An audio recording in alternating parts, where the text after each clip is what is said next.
මාතලේ දිස්ත්‍රික්කයේ කටුදෙණිය වරාපිටිය ගම්මානයේ ඉතා සුන්දර පරිසර පද්ධතියකට උරුමකම් කියූ ගම්මානයක් විය.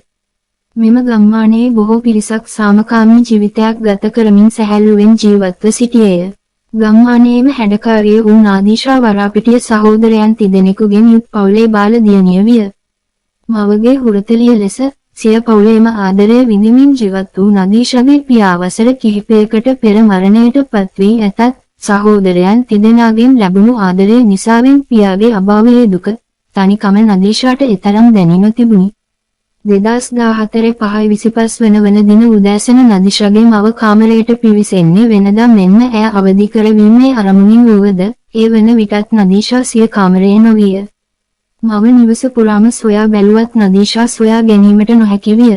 නදීෂාගේ කාමරයේ වැටී තිබුණ ලේ පැල්ලම් දුටු මව මහා හයෙන් කෑ ගැසුවේය. මුදු පුතේ වරෙන්කෝ. මවගේ විලාපයෙන් නිවසේ නිදා සිටි සියල්ලෝම අවදි වී නදීෂාගේ කාමරය වෙත පැමිණියේය. කලබලයට පත් සහෝදරයන්ට කර කියා ගැනීමට දෙයක් නොතිබූ බැවින් වැඩිමල් සහෝදරයා වූ කල්පන විසින් 119 හදිසි ඇමතුම් අංකය ඇමතුවේ තම නැගණියගේ ජීවිතය බේරා ගැනීමට පොලිසියේ සහාය ඉල්ලා සිටීමේ අරමුණෙනි. ලද පැමිණිල්ල අනුව වහාම ක්‍රියාත්මක වූ මාතලේ පොලිස් ස්ථානයේ නිලධාරීන් හැකි ඉක්මනින් සිද්ධිය වූ ස්ථානයට ළඟා විය. මාතලේ පොලිස් ස්ථානයේ නිලධාරීන් නදීෂාව හැකි ඉක්මනින් සොයා ගැනීමේ අරමුණින් සිය විමර්ශන කටයුතු දියත් කරනු ලැබිය. පළමුව පොලිස් නිලධාරියන් විසින් නදීෂාගේ නිදන කාමරය පරීක්ෂා කරනු ලැබූ අතර එහිදී නදීෂා සොයා ගැනීමට තරම් ප්‍රමාණවත් සාක්ෂියක් සොයා ගැනීමට නොහැකි විය. අනතුරුව පොලිසිය හා ගම්වාසීන් එක්ව නිවස ආසන්නයේ සොයා බලන්නට විය. සිදු කළ සෝදිසි කිරීම් වලින් අනතුරුව නදීෂාගේ නිවසේ සිට මීටර් 210ක් පමණ දුරින් යාබද ඉඩමක කැලැබද ප්‍රදේශයක් හරහා ගමන් ගන්නා අඩිපාරක් අයිනට වන්නට නදීෂාගේ නිරුවත් මල සිරුර සොයා ගන්නට හැකි විය.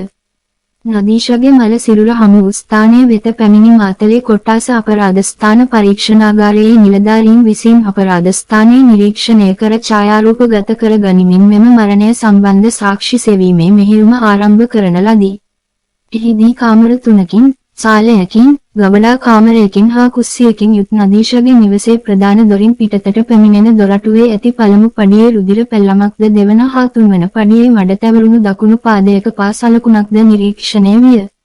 නිවසේ සිට කොන්ක්‍රීට් ඇල දෙසට යන පාරේ නිවසේ සිට මීටර් 80ක් පමණ දුරින් කොස්කොලයක් මත වූ රුධිර පැල්ලමක්ද නිවසේ ඉඩමට යාබදව පිහිටි වෙලායි කොන්ක්‍රීට් වේල්ල ළඟ කොන්ක්‍රීට් අඩිපාරේ රුධිර පැල්ලමක්ද නිරීක්ෂණය වී ඇත. නදීෂාගේ නිවසට මීටර් 210ක් පමණ දුරින් ඇලේ බැම්මේ ඉහළින් ඇති පාළු ඉඩමක් අයිනේ කැලෑබද ප්‍රදේශයක මෘතදේහය තිබී සොයාගෙන ඇති අතර මෘතදේහය අසල මරණකාරිය පෙර දින රාත්‍රියේ උඩුකයට ඇඳ සිටි කොළ පැහැති හැට්ටය හා යටිකයට ඇඳ සිටි ඇඳුම තිබී සොයා ගන්නට හැකි විය. මෙම නිරීක්ෂණයන්ට අනුව මරණය සම්බන්ධ සැකකරුවන් සොයා ගැනීමට පොලිස් නිලධාරීන් උත්සාහ ගත්තද එය එතරම් පහසු කාර්යයක් නොවිය. වසුව මරණකාරියගේ පශ්චාත් මරණ පරීක්ෂණය මාතලේ මූලික රෝහලේ අධිකරණ වෛද්‍ය නිලධාරීවරයා විසින් සිදු කළ අතර එහිදී ඉදිරිපත් කරන ලද අධිකරණ වෛද්‍ය වාර්තාවේ සඳහන්ව ඇත්තේ මෙම මරණකාරියගේ යෝනි මාර්ගයේ ස්ථාන බිඳුව 3කින් ලබාගත් යෝනි ශ්‍රාවයන්ගෙන් සිදු කරන ලද පරීක්ෂණයන්ගෙන් ආගන්තුක ජෛව සාම්පල තිබී ඇති බවයි. මේ අනුව මෙම මරණය සම්බන්ධ පැහැදිලි නිගමනයකට පැමිණීමට මාතලේ පොලිස් නිලධාරීන්ට නොහැකි වීම මත මරණකාරියගේ නිවස ආසන්නයේ පුද්ගලයන්ගෙන් හා ප්‍රදේශයේ ග්‍රාම නිලධාරිනියගෙන් ප්‍රකාශ ලබා ගන්නා ලදී. එලෙස ලද තොරතුරු අනුව මෙවැනි අපරාධයක් සිදු කළ හැකි බවට අනුමාන කළ හැකි පුද්ගලයන් දෙදෙනෙකු සම්බන්ධයෙන් විමර්ශන ආරම්භ කරන ලදී. මෙම සැකකරුවන් දෙදෙනාගෙන් එක් අයෙකුගේ ජෛව සාම්පල මරණකාරියගේ යෝනි ශ්‍රාවය සමග නොගැලපීම මත දෙවන සැකකරු වෙත පූර්ණ සැකය එල්ල විය.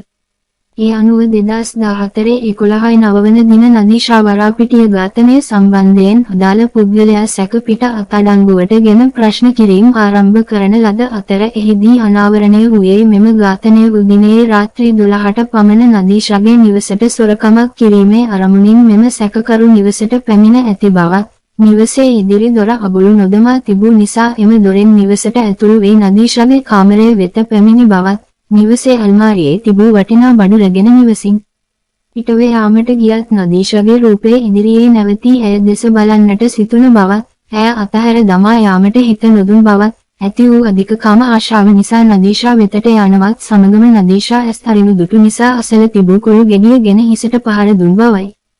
සැකකරු විසින් අධිකරණයේ ඉදිරියේද සිය පාපච්චාරණය සිදු කළ අතර ඒ අනුව ගරු නීතිපතිතුමා විසින් 2015-12 වන දින මෙම විමර්ශනයට අදාළව උපදෙස් ලබා දෙමින් සැකකරුට විරුද්ධව දණ්ඩ නීති සංග්‍රහයේ 4,35,364 සහ 296 වන වගන්ති යටතේ මහනුවර මහාධිකරණයේ අධිචෝදනා ගොනු කරමින් 2016-8-11 වන දින නඩුවේ තීන්දුව ප්‍රකාශයට පත් කරන ලදී. ඒ අනුව ඩෙන්සිල් ජයවර්ධන නම් සැකකරු විසින් නදීෂා වරාපිටිය නැමැත්තියගේ මරණය සිදු කිරීම හේතුවෙන් දණ්ඩ නීති සංග්‍රහයේ 296 වන වගන්තිය යටතේ මිනී මැරීමේ අපරාධයට වරදකරු කරමින් ශ්‍රී ලංකා ප්‍රජාතාන්ත්‍රික සමාජවාදී ජනරජයේ ගරු ජනාධිපතිතුමන් විසින් තීරණය කරන ලද දිනයකදී ස්ථානයකදී බොටුවෙන් වැළලා ප්‍රාණය විරුද්ධ වන තුරු එල්ලා තැබීමට නියෝග කරන ලදී. මෙය 2014 වසරේ මාතලේ දිස්ත්‍රික්කයේ වරාපිටිය ගම්මානයේ සිදු වූ සතේ සිදුවීමකි. අඩයාලම